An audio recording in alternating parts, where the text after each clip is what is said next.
Aí, tio Tia, eu sou o tio Petisco, a gente vai falar sobre tráfico de animais. É isso aí, é um assunto muito polêmico, eu sempre falo e combato o tráfico de animais, sempre falando da importância de adquirir de criadouros legalizados. Então, se você está querendo um petzinho, sempre adquire do criador legalizado. E a gente vai mostrar alguns números para você ver a importância que existe dos zoológicos, dos criadouros, né, do tamanho do buraco que é o tráfico de animais. Então, o Massa trouxe essas informações para a gente. Ele é advogado da Massa Advocacia e vai trazer sempre esse conteúdo mais teórico para a gente, mas não no sentido daquele chato, aquela parte chata, maçante, no ponto de informar, de realmente de quem entende das leis, pega essa lei no pezinho da lei ali e traduz para a gente de uma forma clara e objetiva para a gente entender. É isso aí, né, tio Massa? E aí, tio, obrigado mais uma vez por estar aqui, esclarecendo a dúvida do pessoal. Esse tema, acho que de todos que nós falamos até agora, e nos temas polêmicos, é o mais impactante. Que mexe o coração, né? É o mais impactante, até mesmo porque é uma situação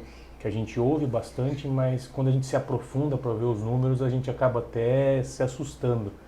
Eu vou falar para você que eu estudo, é uma coisa que eu estudo, mas quando eu vi você trazendo os dados atualizados, eu falei, meu Deus do céu. E são dados dos próprios órgãos brasileiros ali que fazem esse controle, ou seja, são dados reais. Assim, a gente não está inventando aqui só para alarmar o pessoal, não. É dados que existem, né? Exato. Então, aqui no Brasil nós temos uma rede nacional de combate ao tráfico de animais silvestres, né? E segundo essa rede, para onde vão esses animais? Então, primeiro, qual que é a destinação desses animais que são objeto do tráfico? Feita a apuração, né, feita a investigação e tudo. Então, esses animais que são capturados, o destino deles seriam para coleções particulares, para pesquisas científicas, para indústrias químicas e farmacêuticas até. Isso nós estamos falando dos irregulares, dos apreendidos pelo você está falando então para a gente, só para eu entender aqui, na verdade, esses são os dados das informações para onde vai a maior parte do tráfico de animais, é isso? Exatamente, são os dados para onde iriam esses animais. Quando esse órgão vai, ele faz onde é o cliente? Quem seria o consumidor final ali. Isso, legal. Então, além desses aí, nós falamos até mesmo lojas de animais, né, que seria mais o foco nosso aqui, que é o consumidor ali que compra para ter um pet, né? Que é 60% dos animais que são traficados hoje em dia, eles são para o mercado interno, ou seja, são traficados para ser vendidos e destinados no próprio país, e 40% vão para o exterior. O órgão também indica que atualmente, aí que é o alarmante... Só uma coisa, só para falar, 40% parece pouco que vai para o exterior, mas não é. Você pega a arara azul de Liar, o pessoal vende a 500 mil uma arara azul de Liar. Então, assim, 40%, é quase metade, se você for ver, né? Um pouco menos que a metade. E é uma fatia significante, porque aqui no Brasil, muitos desses animais a gente não pode reproduzir. Então tem uma demanda muito grande lá fora para comprar desse ilegal. Comprar o regular. Porque a gente não... se eles quiserem comprar legalizado, eles não podem. Então o que acontece? Fomenta o tráfico de animais. Então esse 40% é um número importante da gente ver, porque assim, é uma coisa que a gente cria. A gente cria no sentido de a gente criar essa demanda mesmo, porque a gente não supre essa demanda de uma maneira positiva, inteligente, de uma maneira que preserve os animais e acaba criando essa demanda aí. Exatamente. A gente inibe sem entender realmente as necessidades ali, fazer a questão do sustentável, né? Exato. O desenvolvimento sustentável, e aí acaba gerando... Não tem jeito, né? A pessoa, quando ela quer, quando ela vai fazer, ela vai comprar. Então, se ela quer uma arara, ela põe na cabeça, seja no Brasil, seja fora, ela vai comprar. Se tendo regular, tendo um criador, ela vai buscar ali, sendo acessível. Tá no preço legal, tá no preço justo, é muito mais fácil ela adquirir ali. Ninguém quer ficar com o risco, com 80 anos com uma ave, correndo o risco de ser preso e ser processado. Só acontece isso por conta da nossa legislação, isso é fato. Sim, que não dá informações suficientes para que os criadores atuem, que eles façam... A gente vai falar sobre isso, do problema, né, que é para o criador ali, e como é mal visto. Isso é uma coisa que a gente precisa bater, gente. E acontece muito, viu, tio? Às vezes chega aqui uma pessoa para mim e fala assim, esses animais seus foram resgatados? Eu falo, não, são criadores legalizados. Mas de criadouro são legalizados. Se você sabe a importância desses criadouros, aí eu começo a fazer uma aula para a pessoa, para ela entender a importância desses locais. Porque a pessoa só acha bonito quando acha que eu resgatei. Se eu não resgatei, é errado, é visto como uma coisa ruim. E isso eu não sei se é de uma ignorância por conta do falta do conhecimento mesmo. É um preconceito, essa a palavra. A pessoa não conhece, não tem conhecimento daquela situação. E já julga. E já julga. Exato. E não sabe a importância que esses locais têm. Porque sem esses locais, não tem para onde enviar. Os animais que são apreendidos, não tem para onde ir. Não tem como voltar para... mas volta para a natureza. São animais que foram judiados, maltratados. Não são animais que estão aptos a voltar para a natureza. Eu já falei aqui diversas vezes. Para um pet chegar na sua mão bonitinho, que o traficante está tentando vender, 10 outros morreram na mão dele. Então não é do nada que chegou na sua mão bonitinho. Tá? Então não se iluda pelo aquele que chegou. Esse poderia voltar para a natureza. Esse está errado, você que adquiriu do criador, do traficante. Aí você cometeu um crime e está errado. E denuncie, inclusive. A gente vai deixar aqui, né, tio? Você colocou, vamos pôr o telefone aqui do IBAMA, para você denunciar se você vê alguém adquirindo do traficante ou alguém traficando. Fazendo a venda do... Faça a denúncia. O IBAMA está aí para ajudar a gente nisso aí. Desculpa, eu te cortei, eu me empolgo nesse assunto. Hoje vai ser complicado, hein? E como você falou, para que um chegue, outros 10 têm que morrer. Os números são mais ou menos nessa linha mesmo, são alarmantes. Certo. Então, por exemplo, anualmente, o órgão do governamental ele indica que são 38 milhões de animais silvestres que são retirados ilegalmente das florestas brasileiras e mais 60 milhões de peixes ornamentais que também são contrabandeados no nosso país. Ou seja, é um número gigantesco, então, de animais ali, né? Esses animais, eles saem principalmente das regiões Norte, Nordeste e Centro-Oeste, são vendidos Sul, Sudeste e exportados, né? Então, como a gente falou, 40% da demanda vai para fora. Muitos são retirados do país pela própria fronteira da floresta amazônica, que é muito grande, né? Uhum. E para burlar a fiscalização, como você falou, dos animais que eles chegam em condições precárias, eles são transportados em condições absurdas, né? E acaba sofrendo morrendo, um trauma, maltrato. Eles são privados de água, comida. E aí, por exemplo, até mesmo são medicados para que consiga fazer o transporte. São drogados, na verdade. Exato, né? Não medicados, não, né? A palavra certa para isso é drogados. São drogados. E o pessoal machuca mesmo. Eu vou pôr algumas imagens aqui para o pessoal ver. Eu sei que é chocante, até peço desculpa, de animais apreendidos, mas é isso. O pessoal quebra o osso da quilha, aqui do peito da ave. Imagina seu externo, aqui, seu osso externo. Quebra para pôr você dentro de um cano. Imagina isso, e pôr um monte do lado do outro. Nunca mais. Né? Se sobreviver. Mas é isso que eu falei. Por que eles fazem isso? Para não piar, não fazer barulho, para passar escondido. Né? E acontece muito isso, porque não pode ser reproduzido, não tem uma logística, uma legislação que pense mesmo com carinho e que resolva, não seja só politicagem, no sentido de, olha, eu sou contra, hein? Levanta a bandeira do eu sou contra, sabe? Sim. Hoje em dia vale muito mais uma bandeirinha dessa que você levanta do que realmente você pensar e fazer algo de bom para a natureza, né? E é aquilo que você falou, o próprio órgão traz esse dado, de cada 10, um chega. Dos 38 milhões, então, que são traficados, com base nessa média dos 10 para 1, 3,8 chegam. 3,8 milhões chegam ao destino final.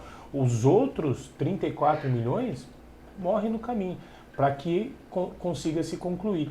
E a questão das apreensões é até pior. Então, por exemplo, de cada 20, consegue ser capturado pelo órgão ambiental. Ou seja, é um índice pior ainda. Então, entendeu? cada 10, chega vivo na sua mão. Isso. Na mão do IBAMA, da Polícia Ambiental, cada 20... É de 1 para 20, exatamente. Então, é mais ou menos se a gente pegar na linha assim, dos 38 milhões que são traficados, 3,8 ficam vivos e o órgão recupera metade. 1,6. Outro 1,6 consegue chegar até o destino final.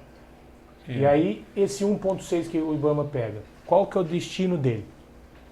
Que é onde que é a questão que a gente vai tratar aqui. Aí a gente vê a importância dos órgãos que a gente sempre fala aqui. Que dos órgãos terem uma estrutura adequada, né? Porque assim, esses animais, o traficante ele não quer saber se é um animal que está em extinção, se é um animal que tem uma reprodução correta, qual que é o tipo de manejo. Ele quer pegar e transportar, entendeu? Sem ser preso, sem ser pego, é isso? Outro dia, a gente vendo hoje em dia na televisão uma série que é Operação Fronteira. Estava assistindo lá com a minha esposa e aí pegou lá um rapaz dentro de um carro transportando, num carro não, dentro de um ônibus. Pegaram, ele estava dentro do porta-mala do ônibus com 2 caixas lacradas. Dentro de cada caixa tinha um isopor. Dentro do isopor tinha 15 de um peixe vindo da Bolívia, porque não pode ser reproduzido no Brasil. Então estava trazendo da Bolívia para vender, ou seja, dentro de uma caixa de isopor, 15 saquinhos em cada um com um peixe. Ele já estava no ônibus, já fazia quase 4 horas, com destino a São Paulo, ou seja, estava passando a divisa do Mato Grosso, tinha mais 12 horas de viagem para chegar em São Paulo, com os peixes ali com uma condição reduzida, sem alimentação nenhuma, lógico, mal cabia o peixe dentro do saquinho, e muito provavelmente com oxigênio, que metade disso, como a gente viu, 1/10 disso vai chegar no destino, o resto vai morrer. O resto vai morrer no caminho. E na verdade até mais, porque a gente falou ali de peixe, você falou agora peixe, são 60 milhões. 60 milhões, exatamente. Com o mesmo índice. 38 milhões é de animais silvestres. Exato, 60 milhões peixes são os ornamentais é mais 60 milhões. Meu, é absurdo, tia, é absurdo. E achar que com esse número, o fato de proibir, por exemplo, ter zoológico ou proibir criadouros vai resolver o problema. Não faz sentido para mim. Falar que o problema seria a exposição dos animais. Não é o real problema. Jura? Que o problema é o animal no zoológico, é o animal no aquário.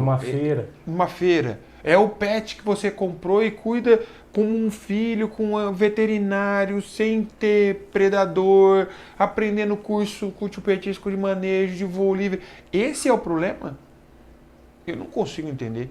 O problema para mim está de quem adquire do criador, porque, vamos ser sinceros, do criador não, desculpa, o problema é quem adquire do tráfico, porque vamos ser sinceros, não tem tráfico, não tem venda se não tem demanda. Exato. Né? Se não tem procura.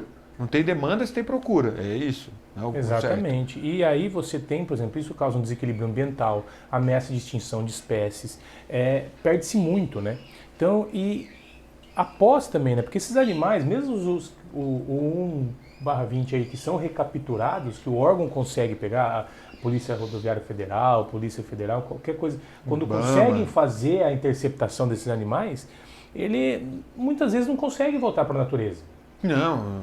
Dependendo os animais foram estágio, judiados, os animais foram transportados como você mesmo falou, o animal que quebrou o peito dele para pôr dentro de um tubo, tem como voltar para a natureza, ele vai morrer. Ele não consegue se manter sozinho depois, ele vai ser presa. Então isso, ou seja por conta disso, ou até mesmo, por exemplo, aquele animal que ele chegou até o destinatário final de forma correta e passou 10 anos, ele foi com base numa denúncia, ele foi apreendido pelo órgão ali. A gente vê caso de papagaio com 30, 40 anos. Você vai levar esse papagaio para onde? Você vai tirar da senhorinha que está lá, que não tinha essa informação, e vai levar o papagaio para a natureza? Não vai durar um dia. Exatamente. O papagaio está acostumado a tomar café, comer bolacha, que coisa errada, tá, tio? Não estou falando para dar, não, mas é a realidade. Né? A gente toda vez... Ai, minha avó tinha um papagaio que adora café. Eu escuto isso praticamente todo dia. Se eu ganhasse R$1 cada vez que eu escutasse isso, eu estava rico. Mas... direto acontece isso. Ah, meu papagaio da minha avó adora café. Se ele até xinga se não dá café para ele. Você acha que esse papagaio consegue ir para a natureza e procurar comida sozinho? E se livrar de predador e sobreviver? Só se tiver café. Só se tiver café. Se ninguém servir café para ele de manhã, não vai às vezes conseguir. Com bolacha, com requeijão, com manteiga. Viu? Não é só café assim puro, não. O bicho é exigente. E o que a gente acaba vendo é que assim... a lei nossa, ela é muito falha nesse sentido, né? Porque nós temos hoje a Lei Federal de Crimes Ambientais, e ela não traz exatamente, ela não tem uma tipificação penal para que é o crime de tráfico. Então ela não tem ali, então por exemplo, ó, igual o tráfico de entorpecentes, que você tem a lei de drogas ali especificamente para isso, onde você vai pegar e vai falar assim, ó, você armazenar, transportar, etc, etc, você enquadra. A lei de crimes ambientais não tem uma tipificação dentro da lei de crimes ambientais de uma penalidade, de um tipo penal, que é o que chamamos no direito, para quem trafica. Ele vai ser enquadrado dentro dos maus tratos. Então, um dos problemas da lei, além de tudo, é que o quê? O tráfico de animais, entrando como maus tratos, ele entra como um crime de menor potencial ofensivo. O que significa isso? A pena máxima é 1 ano de detenção e multa. E ao acontecer isso, ao ele ser enquadrado como um crime de menor potencial ofensivo, ele permite que aos infratores que haja na aplicação da pena dispositivos como a possibilidade de receber penas alternativas no direito, que é o quê? Prestação de serviço à comunidade, pagamento de cesta básica, além do que ele prejudica a investigação. Porque você inviabiliza, por exemplo, que a Polícia Civil, a Polícia Ambiental, vamos investigar uma rede de tráfico de animais ali, por exemplo.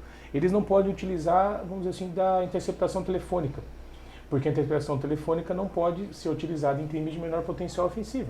Então tudo que poderia ser feito para coibir esse tipo de prática não pode ser feito porque é um problema menor. Exatamente. Basicamente é isso. Eu vejo hoje, por exemplo, como muito mais importante, como uma situação de urgência no nosso país, a regulamentação, a legislação ser atualizada com relação ao crime de tráfico de animais, do que propriamente uma legislação que visa adaptar ou proibir, como que seriam zoológicos e aquários, por exemplo, como a gente vai falar em outro vídeo. Então, assim, não tem como. Isso é muito mais importante. Isso daqui é uma questão de urgência. Com os números desse, tem muito mais impacto na nossa fauna, no nosso meio ambiente, do que um zoológico em si. Basicamente é isso. Ó, a senhorinha com um papagaio de 30 anos, que está ela, o papagaio lá, companheira dela a vida toda, 30, 40, 50 anos com o papagaio lá, ela é igualada ao cara que está traficando e matando um monte de papagaio, pegando a natureza e vendendo e vai empurrando. Como, por exemplo, basicamente eu falei da isso. apreensão, o boliviano que estava com um monte de peixe lá dentro transportando no ônibus. Ela vai enquadrar na mesma coisa que ele. A mesma pessoa. Inclusive, você comentou comigo, enquadra a mesma pessoa que aparou as penas do seu papagaio. Como a gente já falou em outro vídeo, considerando como se fosse maus tratos, vai enquadrar no mesmo artigo, na mesma legislação. Então, qual que é a consequência disso? O papagaio que está lá tomando cafezinho. Eu não estou falando que isso seja maus tratos, tá? Porque eu acho que eu estou querendo ironizar um pouco ali para a gente entender que, assim, por mais errado que seja, ela dar café pro papagaio. E é errado, tá? Não estou falando que não. Mas eu não posso evitar de pensar que isso é um excesso de cuidado, um excesso de carinho. Sim. Entendeu? Porque eu sei que ela não está fazendo por mal. Não é o ideal para o animal, não é o ideal, mas ela está é... fazendo por excesso de carinho. E o outro está fazendo por ganância e por falta de carinho. Porque o cara que pega e maltrata, põe um arara, um papagaio dentro de uma garrafinha de água, ele não tem amor nenhum. É impossível você falar que isso é amor. Exato. Né? Então, assim, os dois são errados, né? O café é errado para o papagaio, não faz bem para a saúde. Mas a garrafinha é completamente diferente. Não dá para comparar as duas coisas, né? Não dá para equivaler a mesma coisa ali e falar que é a mesma pena para os dois, inclusive se você tem uma ave com a asa parada.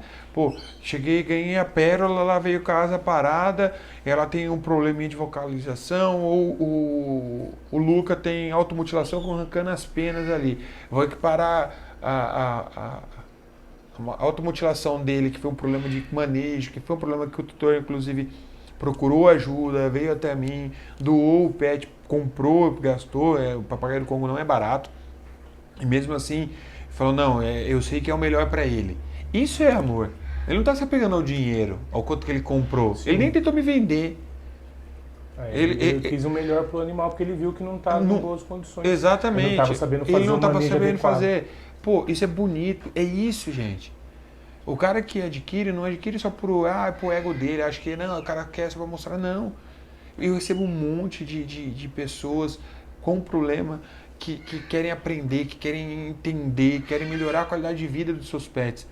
E isso é importante, levar informação para essas pessoas, não tirar a informação. E não equiparar a senhorinha que tem um papagaio lá há 30 anos com ela a um traficante desse que põe um monte de peixe numa caixa dentro de um ônibus fechado durante 14, 15 horas. Exatamente. Sem condicionamento isso nenhum. Que, lógico, isso já é o período de transporte fora, que ele já embalou antes, né? Lógico. Então imagina, tá falando um dia que o peixe já E tá com ali. certeza ele colocou algum produto na água O peixe para não se dar uma debater. adormecência, para tentar para amônia, segurar alguma coisa ali e tal. Assim, tem jeito de fazer o transporte adequado, mas falar que um cara desse vai fazer o transporte adequado é Não, impossível. ele vai tentar esconder por conta da fiscalização. Exato. E qual que é a consequência da lei branda? A consequência baixa priorização no combate pelas seja, próprias forças policiais, porque não tem meios ali. Eles nem, se quiser, não pode. Então não você consegue. vai ver essas apreensões, salvo exceções em algumas operações, assim, são feitas dessa forma como eu falei na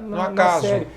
Para-se ali um ônibus com o intuito de procurar tráfico de entorpecentes, de procurar contrabando de mercadorias e, achamos ali os animais. Então acaba sendo na sorte, porque não é na investigação, é no acaso. Trombou com o animal ali sendo traficado, entendeu? Aí o problema é a senhorinha, o problema é o zoológico, o problema é o criador. Não dá, né, gente? Não faz sentido nenhum. E aí, por exemplo, o próprio, essa rede que nós mencionamos de combate, ela faz a informação de que o IBAMA não consegue cuidar de todos os animais apreendidos. O IBAMA não tem estrutura para lidar. Isso fala do próprio IBAMA? Fala do próprio IBAMA. Essa rede, na notícia, fala que o próprio IBAMA não tem condições hoje no Brasil de cuidar de todos os animais. Ele depende de auxílios, que seriam animais que são apreendidos, são destinados a criadouros, para poder fazer o manejo, são destinados a zoológicos para tentar fazer a recuperação. A gente vai ver mais a fundo ali quais são as etapas disso. E sabe o que acontece? É assim, ó, o próprio IBAMA está falando que não tem condição. Não é o tio Petisco que está falando, não é o Massa que está falando, não é o tio Massa que está falando. É o próprio IBAMA que está falando não tem condição. Aí o pessoal faz os novos criadouros no Brasil já não podem ser abertos há anos. Mantenedouros é super difícil, eles travam tudo do jeito que não conseguem mais abrir. Criadouros não abrem, só encareceu o preço dos pets e quem tem acaba vendendo CNPJ de um para outro. Agora a gente falou sobre o projeto para acabar com os novos zoológicos. Para onde vocês acham que vai esses animais, gente? Não tem sentido. Não tem. E aí ele acaba ficando, por exemplo, imagina igual essa situação dos peixes. A pessoa que estava com os animais foram direcionados da base da Polícia Rodoviária Federal para a delegacia mais próxima ali para poder ser lavrado o flagrante. O delegado vai entrar em contato com o órgão ambiental. Aí ele liga para o IBAMA. IBAMA, eu tô aqui com 20 peixes que precisa. Não temos como receber. E aí você não tem ninguém, então tipo, você não vai ter uma base, o que acontecer? Vai morrer ali, vai morrer na caixa ali. Exatamente. Vai morrer literalmente na caixa, porque não tem. Então, imagina, e a questão, quem gosta de peixe sabe que tem, não é simplesmente, põe ali num pote de água, não. A água tem que estar preparada, tem que ter se for colocar num aquário. Esse aquário, ele precisa ter o tempo da ciclagem dele, da biologia formar tudo ali. Tem peixes que vão na água salobra, tem peixes que vão na água marinha, salgada, tem peixes que vão na água com pH ácido, outros com alcalino. Tem vários tipos, inclusive peixes que não podem estar com outros peixes. Tem que ter um manejo correto de não é fácil para o IBAMA receber tudo isso. Não seria fácil. A estrutura, 38 milhões de animais silvestres, mais 60 milhões de peixes ornamentais. Vocês imaginam a estrutura? Por ano. Ou seja, nesse ano foi apreendido ali 1,6 milhões, vamos considerar os índices dele. No ano que vem não tem nem como culpar o IBAMA novamente. No outro porque o 1,6 desse ano não vai ter conseguido dar uma destinação. E se eles precisarem ficar em cativeiro, mantidos, porque não tem condições de ser devolvidos? Aí ano que vem mais 1,6. E os outros estão aqui ainda. Exato. Não tem como voltar para a natureza, não tem para onde ir. E aí, insustentável. Gente, vocês entendem a importância do que eu falo? Não tomem, não façam como um preconceito, que é aquilo que você falou, acho que é a palavra certa. É o preconceito de falar, não gosto de zoológico, o animal preso para mim em gaiola não pode. não pode ter esse preconceito, porque você está fadando ele a morrer. Não tem jeito, é dados do próprio órgão que está dando pra gente. Exatamente. Não tem como a gente contestar isso. É absurdo isso. E aí, feita a apreensão, para onde vai os animais, como a gente falou? Então, o IBAMA, ele tem dois órgãos, subdivisões dentro. Um que são os CRAS, que são os Centros de Reabilitação de Animais Silvestres. Os outros que são os CETAS, que são os Centros de Triagem de Animais Silvestres, que é o intuito que eles têm de recepcionar, fazer a triagem e destinar os animais silvestres, que são aprendizes de operações de combate ao tráfico. Então, esses dois órgãos, eles foram criados pela Instrução Normativa do IBAMA 169 de 2008, ou seja, ele já tem um longo período em atividade aí, né? Só um detalhe aí, um parênteses aqui, ó, no Bauru não tem IBAMA, não tem CRAS e não tem CETAS. Acho que, se eu não me engano, os CETAS mais próximo é em Botucatu aqui. Ou seja, numa área de uma cidade com quase 500 mil habitantes. Quase 500 mil habitantes, não tem.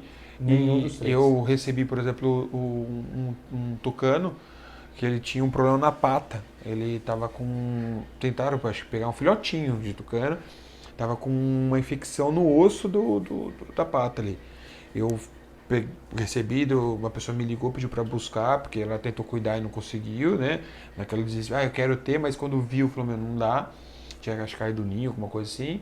Levei para a tia Rô da Toca Silvestre, fez os primeiros socorros e tal. Tem até um vídeo no nosso canal, levei lá para o CETAS Botucatu. Só que é 100 km para ir, 100 km para voltar. Não é me vangloriando, mas são poucas pessoas que iriam ter esse tipo de trabalho. Tem condições de fazer isso. Às vezes uma pessoa ali na casa dela, ela não vai ter condição nem de prestar o primeiro socorro. Levar para o veterinário. Hoje você vê até mesmo resgate de cachorro, gato, que são coisas mais simples, que tem uma demanda, a pessoa às vezes não tem como levar no próprio veterinário. Imagina um animal que já demanda um cuidado especial, diferenciado, não são todos. Né? E outro detalhe, tem pessoas que ficam com medo de levar para o veterinário, porque vai levar para o veterinário, a moça que me mandou mensagem, né, e eu fui até lá, ela estava com medo de levar no veterinário, do veterinário denunciar, porque saiu uma resolução que o veterinário precisava denunciar se não fosse animal legalizado. E tem uma discussão, a gente até conversou sobre isso com a tia Rô, na parte do Conselho Médico Veterinário, com relação a isso, tem um vídeo dela que a gente fala sobre isso também, e isso é importante a gente mostrar a dificuldade, porque parece que é feito para dar errado. É feito para dar errado, né? Sim. Bom, vamos lá. CRAS e o CETAS. O que a instrução, ela traz a definição desses dois órgãos. Então ela traz ali no artigo 3º o que seria cada um dos dois, ali para a gente tentar identificar, achar uma diferença, né? Então os CRAS, todo empreendimento autorizado pelo IBAMA, somente de pessoa jurídica com a finalidade de receber, identificar, marcar, triar, avaliar, recuperar, recriar, reproduzir, manter e reabilitar espécimes da fauna silvestre nativa para fins de programa de reintrodução no ambiente natural. Esse seria os CRAS. Os CETAS, todo empreendimento jurídico, todo empreendimento autorizado pelo IBAMA, somente de pessoa jurídica, com a finalidade de receber, identificar, marcar, triar, avaliar, recuperar, reabilitar, destinar animais silvestres provenientes da ação de fiscalização, resgates ou entrega voluntária. Então, basicamente, a divisão, a diferença entre um e outro é que os CRAS eles podem fazer a reprodução, os CETAS não poderiam fazer a reprodução, essa seria uma diferença. E os animais que fossem objetos de eventual apreensão ou devolução voluntária seriam que ser destinados aos CETAS. Na prática, são dois órgãos que vão ter mais ou menos a mesma função. E aí você, o CETAS pode receber de uma pessoa que pegou da natureza, o CRAS não, basicamente. Exato, mas se você chega, por exemplo, num CRAS hoje com um animal... Se o cara tiver estrutura ali, se ele não tiver lotado, ele vai acabar ajudando ali, vai acabar pegando, porque não tem... Ele sabe ali. Mas a maioria das pessoas que eu vi tentar fazer isso, o que acontece, tia, é a pessoa falar, olha, a gente não tem mais estrutura, faz o favor, volta para trás com esse bicho, porque não tem. A única vez que eu consegui foi com esse tucano que eu falei para vocês, que foi Botucatu, porque lá é dentro da Unesp e é uma escola. Então, mais do que um CETAS, é um local de estudo dos estudantes.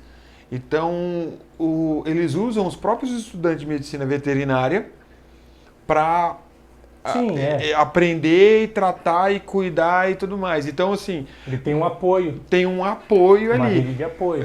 E por isso que é importante usar a cabeça. Pô, inteligente isso. Legal. Sim, exatamente. Aqui em Bauru tem faculdade de medicina veterinária. Exato.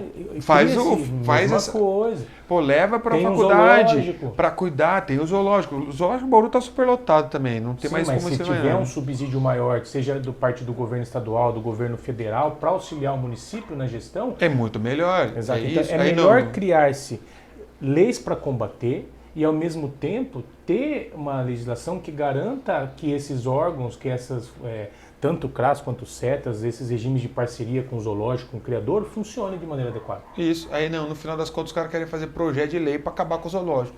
Faz sentido um negócio desse? Desculpa, mas a gente está nos vídeos um pouco polêmicos aí, mas é que realmente a gente precisa levar conhecimento, porque me preocupa muito, muito, muito, muito essa vibe que a gente tá, assim, eu falo a gente como sociedade, sabe, de falar, não, eu quero mais natureza, num sentido de, lógico, todo mundo quer mais natureza, mas as pessoas acabam vedando os olhos para a realidade em busca de um padrão perfeito do que gostaria.